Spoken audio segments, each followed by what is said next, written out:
제가 나이가 들어가서 그러는지는 모르지만은 요즘에 이렇게 젊은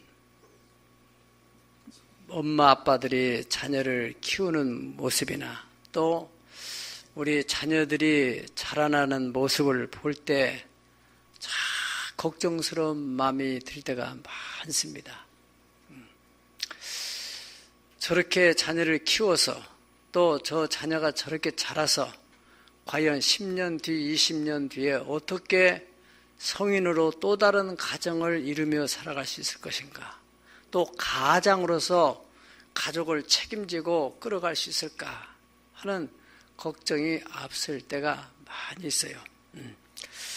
어떤 부모들은 아이를 어떻게 키워야 할지 알지 방법적인 부분에 있어서 이렇게 하면 좋다더라, 저렇게 하면 좋다더라, 이 학원 보내면 좋다더라. 그래서 이래저래 허둥지둥하면서 물질과 또 시간을 낭비하는 그런 부모들도 있고, 또 한 부류의 부모들은 지금 당장 먹고 살기가 급급해서 애들을 그저 방치해 둔 상태에서 아이들을 고아 아닌 고아처럼 그렇게 키우는, 어린이집에다 던지면 그 어린이집에서 다 키워주는 것으로 생각하고 그렇게 자녀를 양육하는 부모도 있습니다. 그런가 하면은 소수이지만 하지만은 아주 야무지도록 자녀들을 잘 양육하는 그런 부모도 없지 않아 있습니다. 우리가 해마다 이 헵시바 성교센터를 가보면은 그 센터 바로 밑에, 그러니까 우리 땅 안에죠. 거기에 이 강줄기가 흘러가는데 거기에 해마다 6월달 되면은 여지없이 황금 오리 한 쌍이 거기다 둥지를 틀고 새끼를 낳아요. 새끼를 낳아서 보통 최하 12마리에서 14마리 정도로 낳더라고요. 그래서 거기에 이제 부화해서 새끼를 이제 가지고 그 엄마 아빠가 잘 양육을 하는 거예요. 거기에 물론 천적들도 있어요. 독수리도 날라오고 또 소나 말들이 또 가까이 오기도 하고 사람도 접근하고, 그때마다 이 엄마하고 아빠하고 이 오리들이 말이죠. 누가 수컷인지 누가 암컷인지 잘 모르겠어요. 그런데 반드시 한 마리는 새끼들을 쫙 이렇게 끌고 이렇게 훈련하고 한 마리는 그 강 위로 올라와요. 강 위로. 그래서 이제 다른 천적들이 오는 걸 봐가지고 딱 나타나면은 막 소리를 질러 신호를 보내가지고 피신하라고 해요. 그러면은 또 이렇게 그것들이 다 강 언덕 밑으로 탁 숨고 이래가지고 그 오리들을 양육하는데, 새끼 오리를 양육하는데 어떻게 물고기를 잡아먹는지, 어떻게 또 천적이 오면은 자신을 보호하고 또 자기를 방어해야 되는지, 이것을 말 못하는 짐승들이 그걸 가르친다 이거예요. 그렇기 때문에 그 종족이 끊어지지 않는 거예요. 네. 참 이것이 하나님이 자연계를 통해서 우리에게 주시는 교훈으로 생각이 됩니다.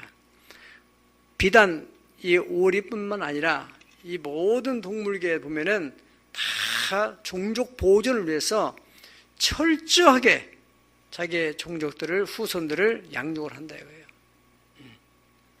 하나님께서는 우리 자신이 당대의 예수를 잘 믿는 그것으로 만족하잖아요.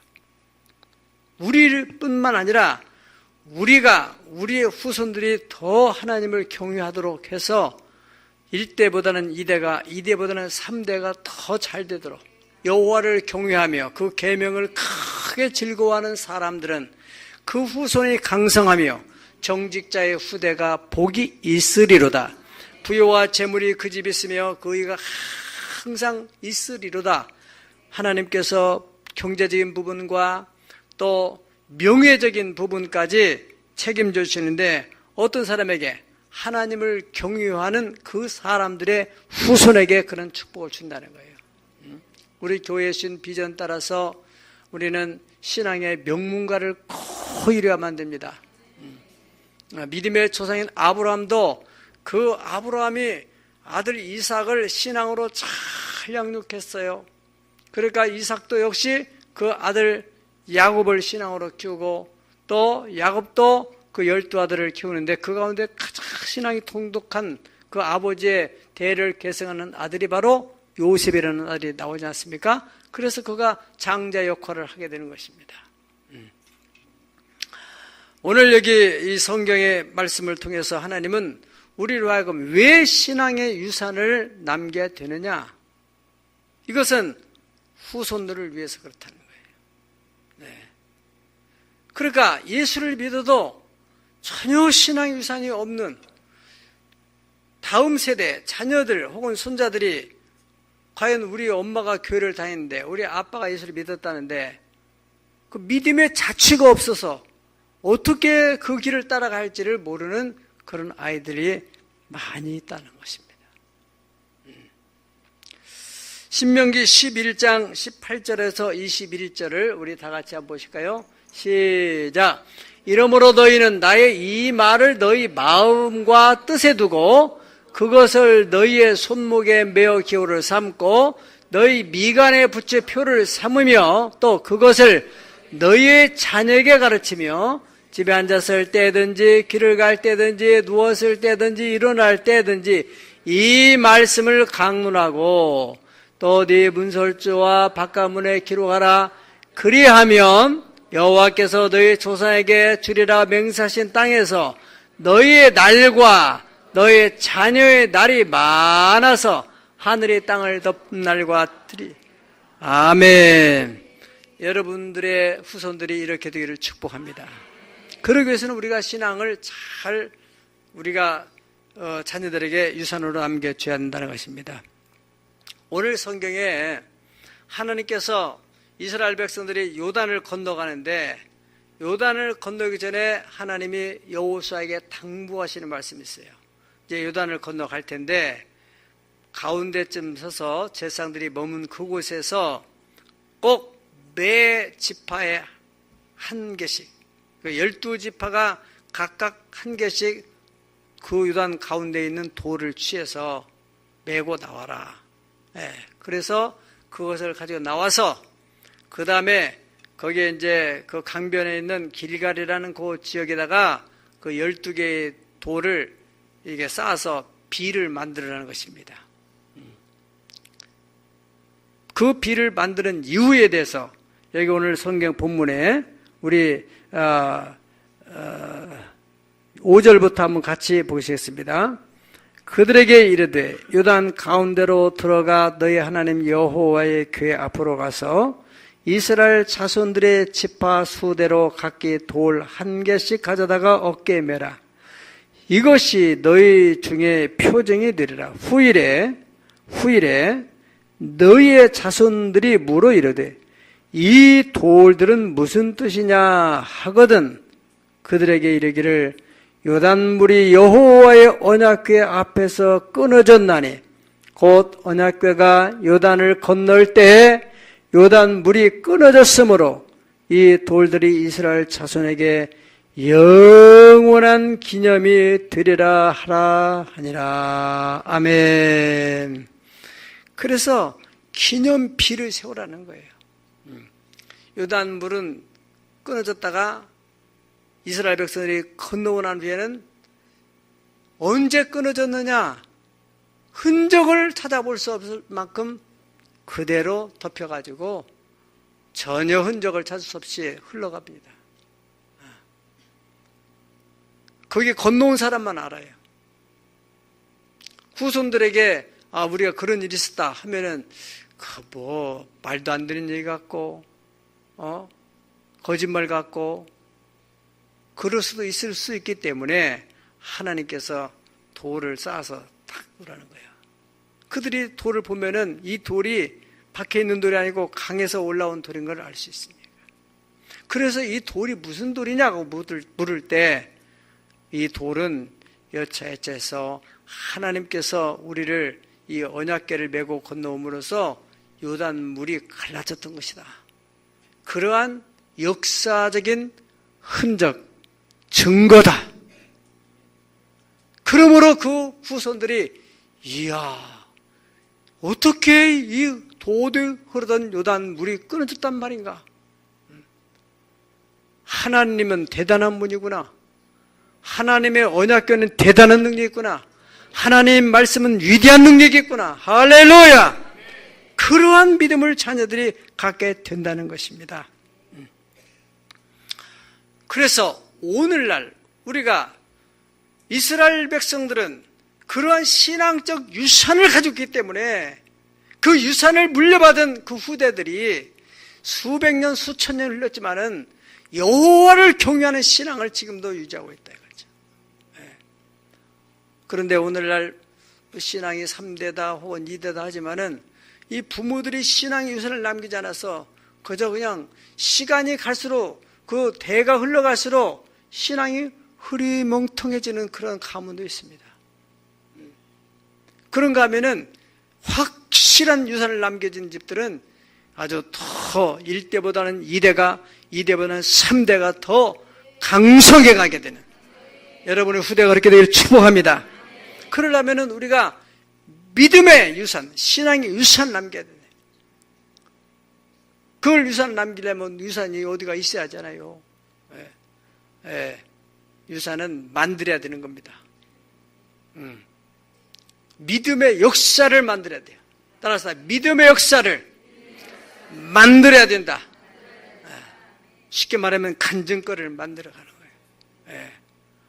그저 뭐 대충 그저 뭐 그럴 수도 있겠다 그런 정도가 아니라, 야, 어떻게 그런 일이 일어날 수 있을까? 깜짝 놀랄 만한 요단강이 갈라지는 것 같은 역사들. 얼마든지 오늘날도 하나님은 어제나 오늘이나 영원토록 동일하시다고 했기 때문에 여호수아와 함께 하시던 하나님이 오늘날 우리보다 함께 하심을 믿으면 아멘 하십시다. 하나님께서 여호수아에게 말씀하시기를 내가 모세와 함께 하던 것 같이 너와 함께 하리니 너는 마음을 강해하고 담대히 하라 그랬습니다. 당시 여호수아의 마음도 그렇게 그 대단한 마음, 담대한 마음을 갖지 못했어요. 하나님께서 여호수아에 그래서 1장에서 계속해서 말씀하시기를 두려워하지 말아라. 가고 담대하라. 좌르나 우르나 치지 말아라. 내가 모세와 함께하던 것처럼 너 함께하겠다. 그래 모세와 함께하던 그 하나님이 자기와 함께하겠다는 그 약속을 믿고 그 여호수아가 그 믿음을 가지고 이렇게 믿음의 행보를 하는 것입니다. 그래서 요단강까지 다 이뤘을 때 제사장들에게 명령을 내리고 거역할 수 없는 권위의 명령을 내릴 때 제사장들이 그 명령에 순종해 나가는 거예요.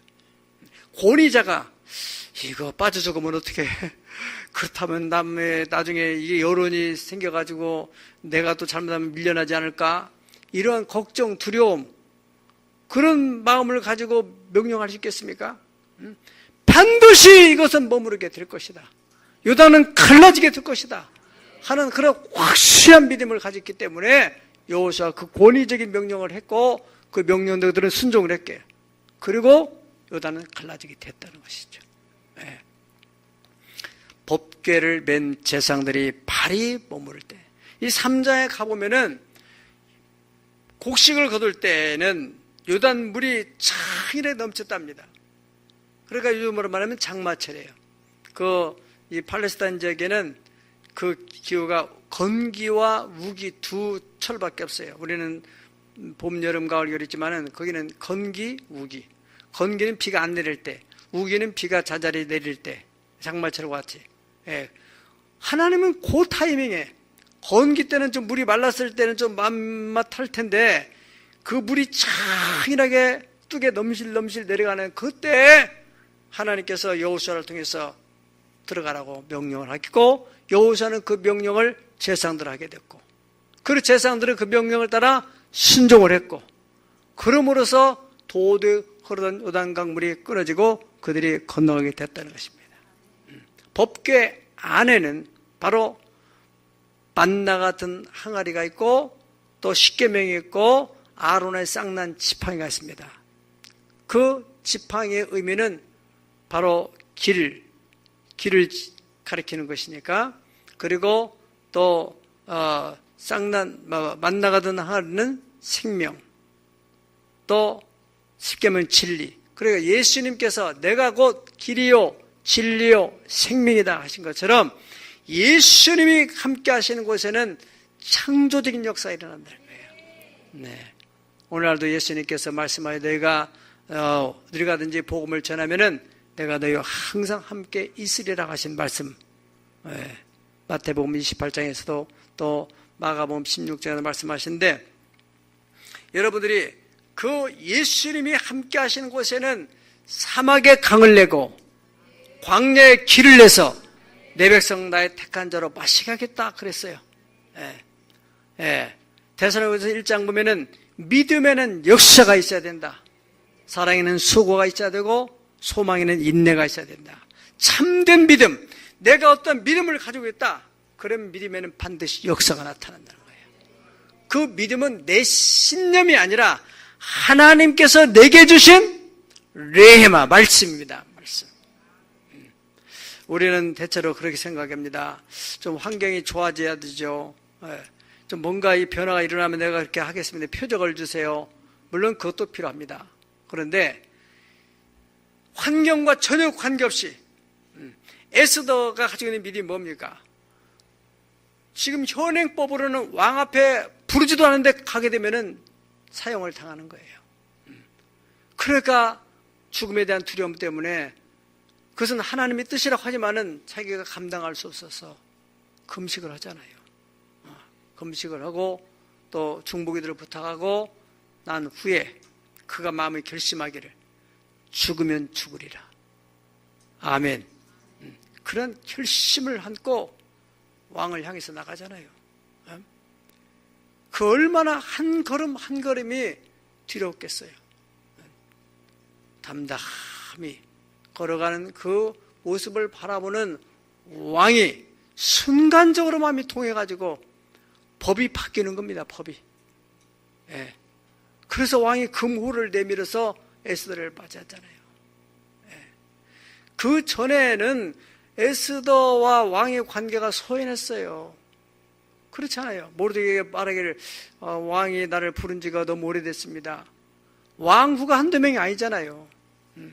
그런데 에스더의 그 신앙적 결단으로 인해서 자기 자신도 지위가 높아지고 더 가까이 왕과에 친밀해지고 나아가서 민족을 구하는 역사가 일어났습니다. 아니, 그런 지금 현재 이 법이 이런데 다 무모한 일이 아닙니까? 우리는 그렇게 변명할 때가 많단 말이죠. 이건 무모한 일이다. 나는 하고 싶다. 그렇지만은 이러한 이유 때문에 못하는 거다. 그런 사람들이 한두 명이 아니잖아요. 과연 전지전능하신 하나님을 믿느냐? 아니면은 환경을 따라서 믿느냐? 여러분, 요단이 갈라지는 것 같은, 또 신앙의 유산을 남기는 그러한 믿음의 사람들의 간증을 들으면은 환경과 관계없습니다. 하나님의 말씀 앞에 그대로 순종해 나가는 겁니다. 우리가 이 구약성경의 다니엘 같은 사람도 그렇잖아요. 왕의 도장이 찍어진 줄 알면서도, 사자굴에 던진다는 걸 알면서도 하루에 3번씩 변함없이 기도하지 않습니까? 그것이 믿음이죠. 사자굴에 들어갔어요. 사자가 먹을 수가 없습니다. 천지를 창조하신 하나님이 사자도 만드신데 하나님이 사자 입을 봉하는 거예요. 믿으면 아멘 하세요. 그렇습니다. 여러분, 아론의 쌍난 지팡이는 마른 막대기에서 싹이 나게 만들잖아요. 뭐를 위해서? 하나님의 뜻을 알려주기 위해서. 우리는 그 하나님을 믿는 것이거든요. 그 믿음이 정통적인 믿음입니다. 내가 만드는 믿음이 아니라 성경에서 있었던 그 역사적인 사실을 그대로 믿는 그 역사는 오늘날도 믿음을 가진 사람들 속에 동일하게 일어날 수 있다라고 믿는, 오늘 현대 사회는 과학이 발달해서 사람들이 이성적인 믿음을 가지려고만 해요. 그래 이성적으로 납득이 안 되는 부분에 대해서는 더 이상 믿음의 행보를 하려고 하지 않는 이런 시대를 지금 우리가 살아가고 있으며, 앞으로는 더더욱 과학의 발달로 또 이 로봇들이 만들어져 가지고 점점 사람들이 믿음이 약해져 가게 돼요. 그래서 제가 소대에 말씀드린 대로 저희가 처음에 믿을 때 80년대보다는 지금 사회가 너무 좋아졌는데도 사람들의 믿음이 너무 허약해지고, 그러니까 우리 자녀 세대는 도대체가 어떻게 될 것인가 하는 생각해 보십시오. 하나님은 과거나 현재나 미래나 전혀 변함없으신, 그렇기 때문에 하나님의 말씀은 진리신데. 아멘. 다니엘의 세 친구도 그렇지 않습니까? 느부갓네살 왕이 우상 앞에, 황금 우상 앞에 절을 하라고 하는데 그들이 뭐라고 합니까? 우리는 여호와 외에는 다른 신에게 절을 할 수 없다고. 그러니까 또 한 번 기회를 주면서 이제라도 너희가 절을 하면은 너희들을 구원해 주겠다. 야, 불꽃에 들어가면, 그 풀무불에 들어가면 어떻게 살아나겠느냐? 그렇게 타협을 하고 또 그 마음을 흔들고 유혹을 하지만은 그들이 말하기를, 거기에 들어가면은 하나님 우리를 구원해 준다. 그렇게 아니하실지라도 우리는 우상 앞에 절할 수 없다. 얼마나 대단한 믿음입니까? 지금 불이 타고 있습니다. 그런데 결국에는 불이 던져지잖아요. 3명이 들어갔는데 거기에 한 사람이 또 나타난 거예요. 저거는 누구냐? 한 사람은 그 신의 아들 같다. 불꽃 가운데 항상 함께 하시겠다고 하는 임마누엘의 주님이 거기에 함께 하시던 거 아니겠습니까? 느부갓네살 그걸 보아요. 바로 우리가 믿는 하나님은 그런 하나님이십니다. 우리가 이러한 믿음을 가지고 나아갈 때 여러분들이 신앙의 유산을 만들 수 있다는 거예요. 신명기 29장 29절 아주 중요한 말씀입니다. 거기에 보면은 감추어진 일은 우리 하나님 여호와께 속하였거니와 나타난 일은 우리와 우리의 후손에게 영원히 속하게 된다. 이것은 바로 우리에게 이 율법의 모든 말씀을 행하려 하십니다. 그러니까 이 율법의 모든 말씀을 행하게만 하면은 감추어진 일, 그 일이 믿음의 행보를 하는 사람들 통해서 드러난다는 거예요. 그것이 드러나게 되면은, 드러난 것은 결국에는 우리와 우리의 자손에게 영원히 속하게 된다는 거예요. 하나님이 사랑하는 자들을 위해 예비한 것이 있음을 믿으면 아멘 하십시다. 고린도서 2장 9절부터 14절까지 보면은 하나님께서 사랑하는 자들을 위하여 예비한 모든 것은 사람의 눈으로 볼 수 없고 사람의 귀로 들을 수 없고 사람의 마음으로 알 수 없는데 오직 성령께서 이것을 우리에게 보이셨느니 성령은 하나님의 깊은 것을 통달하시느니라. 육신에 속한 사람들은 성령이를 받지 아니하시니 이는 저에게는 미련하게 보이며 또 깨닫지도 못하니 이것은 영적으로야 분별함이니라. 아멘. 우리가 선교 현장에 가서도 그렇습니다. 참 여러분, 이 하나님의 역사가 진행되는데 그냥 일사천리 된다면 누구는 못하겠어요. 사탄의 반발이 만만찮습니다. 물 파는 거 이번에 이제 갔다 오신 그 두 분 얘기 들으면 알지만은 얼마나 이 물 가지고 장난을 치는지 마귀가 말이죠. 복이 타는 거예요. 나무 심으면 나무가 말라 죽는 거예요. 사람은 못 먹고 안 씻는 것은 문제 없어요. 안 씻는 것은. 예. 그냥 참으면 되네요. 먹는 물만 이제 건실히 먹는데 나무는 죽는 거예요. 그러니까 됐으면 나무를 살려고 그렇게. 한 번 이 사람이 물을 큰 차를 가져왔어요. 늦게, 저녁 늦게. 가져가지고 술이 만취돼가지고 횡설수설하는 거예요. 그러다가 결국에는 그냥 갔어. 다음날 또 얘기했더니 뭐 어떻게 해서는 뭐 때문에 못 온다고 장례 지나가서 당신들이 잘못됐다. 잘못됐다는 거야. 그러니까 15,000원인데 2만 원을 달라. 그래가지고 죽겠다. 오라. 그래가지고 그 간식 받았는데 그 다음날 또 올 때 불렀더니 이제는 아예 전화도 안 받고 막 이제는 이제 그 캠프를 해야 되는데 컨퍼런스를 해야 되고 막 그런 일이 많은데 그래가지고 무리 없이 했다니까요. 무리 없이. 얼마나 힘든 일이겠어요. 밥하는 사람들이. 그래서 최후 수단으로 우리가 통에다가 승용차로 물 받아가지고 닦는 이게 그릇을 닦아야 하잖아요. 우물을 파는데도 얼마나 복잡하고 힘이 드는지요. 웬 서류가 많고 그냥 한 번에 사인하면 끝나는 것이지 뭐 올라갔다 내려갔다가 그리고 또 뭐 도로가 가지고 그것도 그걸 가져가야 또 문을 파준다고 하니까 제가 그랬어요. 저 통역하는 애한테 야 군수 사인이 떨어졌으니까 이건 떨어진 거 아니냐 도지사나 마찬가지 아니냐 가서 돈 줄 테니까 빨리 팔아게 그냥 나중에 도지사 사인은 나중에 받으면 되니까 책임지고 내가 받아줄 테니까 빨리 그거 파라고 그러라고. 그래서 그 사람들이 이제 차 와서 그냥 판 거예요. 도지사 사인은 아직 안 떨어졌어요. 나 낳고 이제 그래서 나중에 할 거예요. 그거 기다리면 다 죽이는 거예요. 나무 다 죽이는 거예요. 믿음으로 가는 거예요. 성경은 말씀하기를 나의 의인은 오직 믿음으로 말미암아 살리라. 아멘. 그렇습니다. 하나님 우리를 사랑하심과 하나님 뜻을 행하며 살기를 원하는 사람들 여러분 그래서 이 감춰진 일들 여러분들을 위해서 하나님이 감춰진 예비하심이 있음을 믿으면 아멘 하세요. 많이 있습니다. 그런데 그 감춰진 일이 영원히 감춰져서 하나님이 우리를 위해서 예비하신 것을 찾아내지 못하는 사람도 있고 그것을 드러내는 사람이 있어요.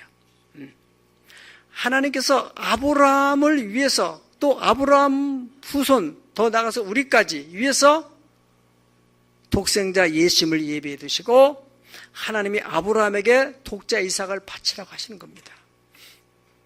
아브라함의 심정이 참 복잡했겠죠. 그런데 아브라함은 믿음의 사람이었어요. 부인하고 뭐 계산하고 서로 합의하지 않고 하나님이 자기가 준 그 계시적인 말씀을 부인 이해 못할 것 같으니까 일찌감치 떠나서 모리아산으로 가잖아요. 3일 길을 걸어가는 그 아브라함의 그 마음이 얼마나 힘들었겠어요. 그 발길이 얼마나 무거웠겠어요.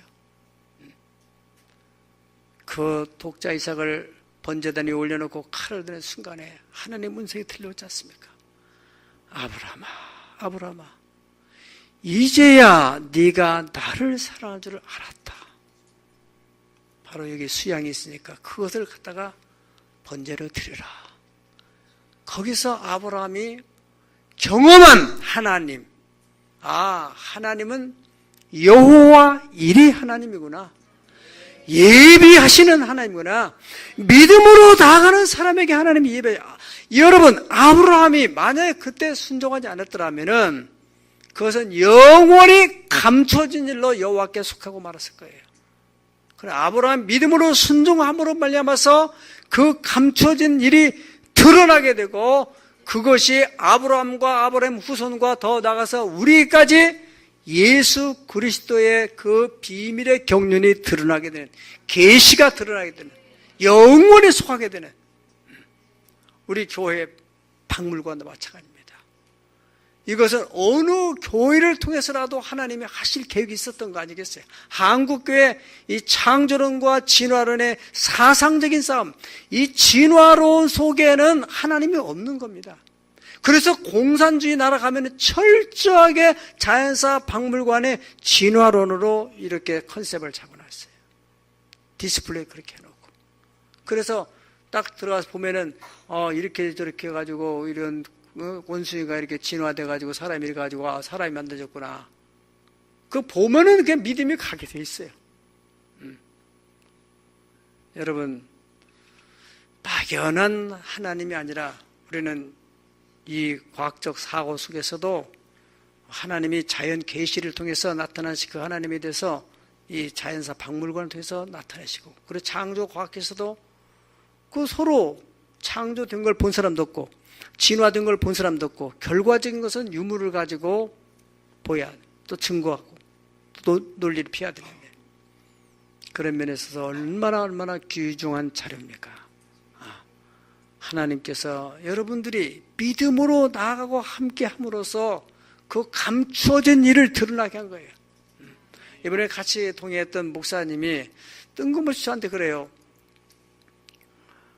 세미나 마치고 이제 그 방에 목사님들 4분이 앉아있는데, 박 목사님, 나는 참 이해가 안 되는데 그 박물관을 어떻게 만들었냐고, 그 많은 유물들을 어떻게 수집했습니까? 그 목사님이 마드로스 출신이에요. 그 원양 어선을, 그 대형 어선을 이렇게 운행했던 그런 선장 기관사 역할을 했다고 그래요. 14년을 탔다고 그래요. 광주에 있는 목사님이. 당신도 그때 당시에 뭐 이런 유물들 막 그 큰 조개들도 보고 그런데 그런 생각이 없었던 것이지. 또 그런 것을 알기 때문에 어떻게 이런 유물을 모았는가 자기는 이해가 안 돼서 물어보는 거예요. 우리는 답은 한 가지밖에 없어요. 하나님이 하신 겁니다. 믿음으로 순종했던 그 결과입니다. 그것이 드러났어요. 우리 교회에서 드러났어요. 이것은 우리 교회와 우리 후손들에게 영원히 속하게 된 것입니다.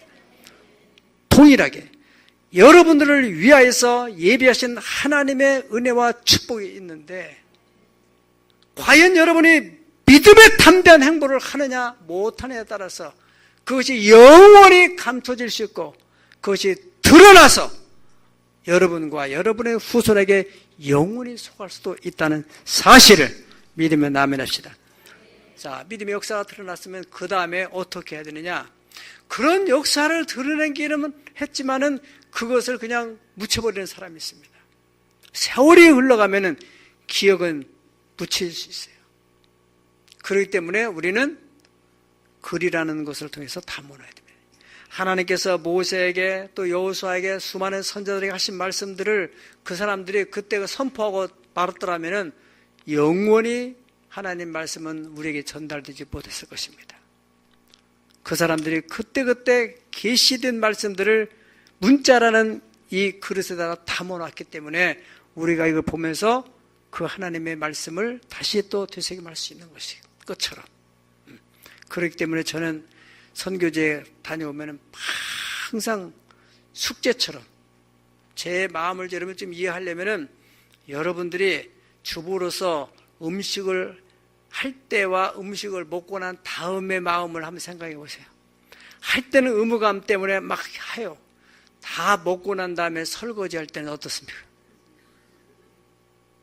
좀 마음이 그렇잖아요. 설거지. 마찬가지거든요. 어떤 일을 하고 할 때는 막 열심히 하는데 하고 나서 이제 그걸 정리하는 것은 좀 귀찮아지고 이제 다 했는데 정리가 중요한 거예요. 힘이 들어도 그걸 정리해 놔야 돼요. 차에 미루다 보면은 기억 속에서 사라지게 됩니다.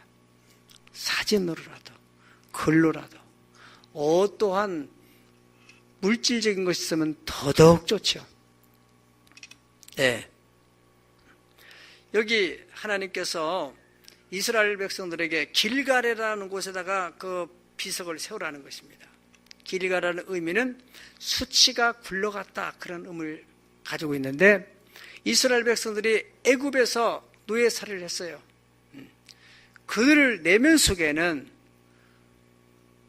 어떤 면에서는 상처가 될 수 있고 열등감이 될 수 있고, 우리 선조들이 애굽에 노예 생활했던 그런 열등감이 마음속에 장악하고 있을 수 있기 때문에 하나님께서 그 비석을 통해서 이제 모든 애굽의 수치가 흘러갔다. 애굽의 그 부끄러운 수치감이 다 사라졌다. 굴러갔다. 우리는 자유시민이다. 네.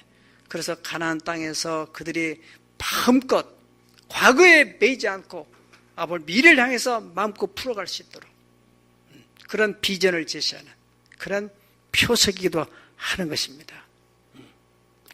여러분, 우리가 그렇기 때문에 이런 눈에 보이는 항상 하나님께서는 그런 것을 중시하는 거예요.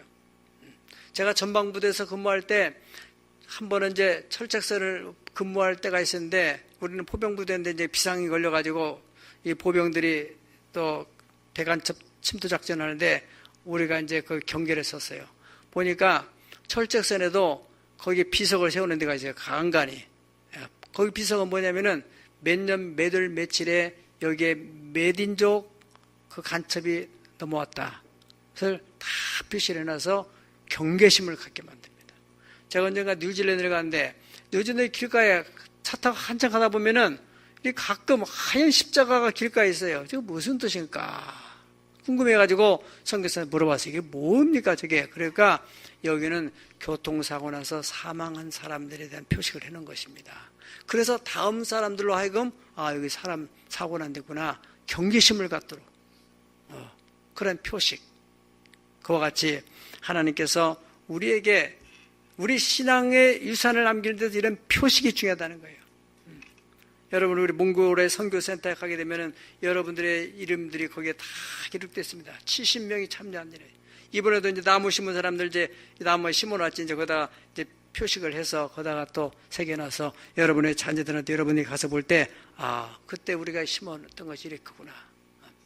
9년 전에 심었던 그 나무들이 있지 않습니까? 다 교회 기록이 있고. 예. 그래, 그거 가보면은 그때는 참 이렇게 저것이 살까 죽을까 했는데, 물론 죽은 것도 많죠. 그런데 살아있는 것이, 이번에 제가 가보니까 자연인처럼 밀림을 이루어가지고 사람이 들어갈 수 없을 정도로 막 번성을 했어요. 자, 이렇게 되는 거구나. 우리가 꿈꾸는 것은 몽골 사람들이, 저 사람들이 와가지고, 헵시바 법인이 와가지고, 그야말로 거기 가보신 분 알지만은 도대체가 동네가 나무를 찾아보기 쉽지 않을 정도로 거기에 군청에 플라타너스 그 나무가 2그루가 3그루가 있고 이제서 조금 몇 개 심는데 큰 나무는 그 정도밖에 안 돼요. 아주 황량해요. 저 한쪽에서부터는 사막화가 되어가고 있고, 그러니까 그 사막화엔 두려움을 가지고 있고, 내년에 가면은 우리 현재 멀게는 못하더라도 우리 현재 있는 자리에는 그 나무 옮겨 심고 이번에도 심고 막 심어서 거기에는 이제 조금 이렇게 나무들이 우거지는 1년 지나고 2년 지나게 되면 그것이 다 표식으로 남게 되고, 그래서 그들의 마음이 열리게 되고 열린 마음 속에 복음을 집어넣고. 할렐루야. 마지막 3번째로는 이 유산을 통하여서 자손들이 영원히 하나님을 경외하게 한다는 것입니다. 여기 우리 다 같이 마지막 4장 24절을 다 같이 보시겠습니다. 시작. 이는 땅의 모든 백성에게 여호와의 손이 강하게 하신 것을 알게 하며 너희가 너희 하나님 여호와를 항상 경외하게 하려 하심이니라. 아멘. 무엇을 위해서요? 2가지입니다. 2가지 목적. 하나는 그 자녀들이 영원히 하나님을 경외하도록, 뭘 보면서? 그 기념 피서를 보면서 하나님은 대단한 하나님이시구나. 할렐루야. 신명기 6장 2절에 3절을 보겠습니다. 다 같이 시작. 곧 너와 네 아들과 네 손자들의 평생에 네 하나님 여호와를 경외하며 내가 너에게 명한 그 모든 규례와 명령을 지키게 하기 위한 것이며 또 내 나를 장구하게 하기 위한 것이라. 이스라엘아, 듣고 삼가 그것을 행하라. 그리하면 네가 복을 받고 네 조상들이 하나님 여호와께서 네게 허락하심과 같이 젖과 꿀이는 땅에서 크게 번성하리라. 아멘. 그래, 후손이 크게 번성. 여러분들이 여호와를 경외하는 사람, 그런 사람에 하나님께서 지혜도 주시고 부유와 재물이 따르도록, 여러분 우리의 후손들이, 우리의 자녀들이 범사에 하나님을 인정하고 어떤 절망적 상황에서도 하나님은 살아계신 하나님, 그런 상황에서 하나님을 인정하고 다니엘과 그 친구들이나 또 그 에스라나 느헤미야나 다 포로로 끌려간 사람들이 그 선조들이 신앙으로 잘 키운 사람들만 마지막 그릇으로 남아있고 나머지는 다 바벨론화 되어버리는 겁니다. 앞으로 세대에 어정쩡한 믿음을 가진 사람들은 전부 세속화되어 버립니다. 철저하게 신앙으로 유산을 남겨진 사람들, 그런 사람들을 통해서 하나님이 다음 세대를 또 이끌어가는 것이에요. 바로 우리 후손들이 그렇게 되기를 축복합니다. 너희 후손들이 바로 그렇게 하나님을 경외하는, 범사의 그를 인정하는, 그러면 저가 네 길을 지도해 주겠다고 말씀하셨습니다. 여러분, 우리가 이돈 장로님 얘기를 많이 들었습니다. 그분이 그러한 신앙은 어디서 왔습니까? 그 부모님들에게서.